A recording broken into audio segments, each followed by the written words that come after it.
जी खबर शामिल करते हैं फैसलाबाद से, जहां पर बासर अफराद का मकान पर ज़बरदस्ती कब्जा करने और जाली कागजात के जरिए फरोख्त करने के खिलाफ चक्कर नंबर 227 रबे कराड़वाला के रहायशी वसीम सजाद और दीगर ने शदीद एहतजाज किया। तफसीलात के मुताबिक चक्कर नंबर 227 रबे कराड़वाला के रहायशी वसीम सजाद के मुताबिक सूबाई हुकूमत की मालकियत रकबा 6 मरले जो मेरे वालिद और मेरे हकीकी ताया असगर अली मरहूम के नाम पर था।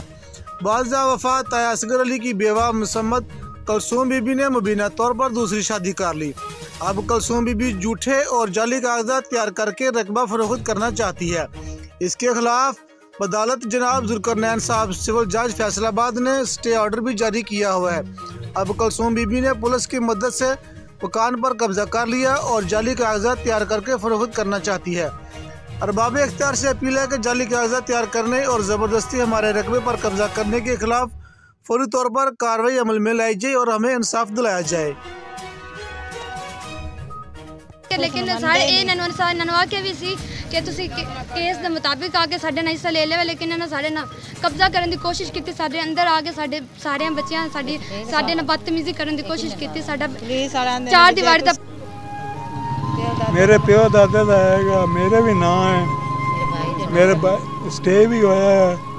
अदालत दा बूहा खड़काया नहीं सकता अदालत दा बूहा खड़काया, सानू इंसाफ नहीं मिलता पिया गया ते जेड़े पुलिस वाले सानू लील कीती खड़ोते अस केड़े दर तू जावे इंसाफ मंगण किथे जाना। अस इंसाफ सानू इंसाफ चाहिदा कि सानू साडे ते जुल्म करदे ने साडे बच्चेयां ते पुलिस आन के सानू धमकियां लगा आरपीओ सीपीओ को सानू इंसाफ चाहिदा है।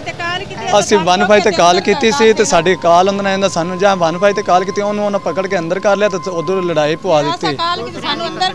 ਦੂਸਰਿਆਂ ਨੂੰ ਉਹਨਾਂ ਨੇ ਬਾਹਰ ਅੰਦਰ ਬਿਠਾਈ ਜਾਂਦੇ ਹਨ ਕਿ ਖੁਦ ਆ ਕੇ ਤਾਲੇ ਤੜਾਏ। ਸਾਡੀ ਇੱਜ਼ਤ ਨਹੀਂ ਮਹਿਫੂਜ਼, ਅਸੀਂ ਘਰ ਤੋਂ ਬੇਦਖਲ ਆਂਗੇ।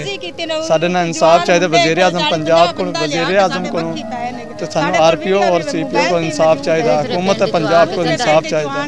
ਗਰੀਬ ਬੰਦੇ ਆਂਗੇ ਸਾਡੇ ਇਮਦਾਦ ਕੀਤੀ ਜਾ ਵਜ਼ੀਰ ਆਲਾ ਪੰਜਾਬ ਤੇ ਸਾਡੀ ਦਰਖਾਸਤ। ਮੇਰੇ ਵਾਲਿਦ ਸਾਹਿਬ ਦੇ ਨਾਂ ਤੇ ਮੇਰੇ ਬਾਬੇ ਦੇ ਨਾਂ ਸਾਡਾ ਸਟੇ ਚੱਲ ਰਿਹਾ, ਅਦਾਲਤ ਦੇ ਵਿੱਚ ਕੰਮ ਚੱਲ ਰਿਹਾ ਤੇ ਇਹ ਸਾਡੇ ਜਿਹੜਾ ਪੁਲਿਸ ਆਣ ਕੇ ਕਬਜ਼ਾ ਕਰਵਾਇਆ, ਸ਼ਮਸ਼ੇਰ ਸਾਹਿਬ ਨੇ ਆਣ ਕੇ, ਦੂਸਰਾ SHO ਨੇ ਵੀ ਉਹਨਾਂ ਨੂੰ ਆਰਡਰ ਦੇ ਕੇ ਗਲਿਆ ਹੋਣਾ ਜਿਹੜਾ ਹੈਗਾ ਆਣ ਕੇ ਤਾਲੇ ਉਹਨਾਂ ਨੇ ਕਬਜ਼ਾ ਕਰਵਾਓ। ਤਾਲੇ ਸਾਡੇ ਸਾਹਮਣੇ ਉਹਨਾਂ ਆਣ ਕੇ ਤੋੜਿਆ, ਅਸੀਂ ਵੀਡੀਓ ਵੀ ਬਣਾਈ ਹੈ, ਵੀਡੀਓ ਵੀ ਤੁਹਾਨੂੰ ਮਿਲ ਜਾਏਗੀ। ਤੇ ਮਜ਼ੀਦ ਜਿਹੜਾ ਹੈ ਸਾਡੀ ਦਰਖਾਸਤ ਸੁਣੀ ਜਾਵੇ, ਕਬਜ਼ਾ ਕਰੋ ਜੀ, ਇਹ ਕਬਜ਼ਾ ਕਰੋ, ਕਬਜ਼ਾ ਮਾਫੀਆ ਹੈ, ਇਹ ਕਬਜ਼ਾ ਕਰਨ ਵਾਸਤੇ ਆਏ ਨੇ ਜੀ। ਮਾੜਾ ਮਾਫੀਆ ਕਬਜ਼ੇ ਲੈਂਦੇ।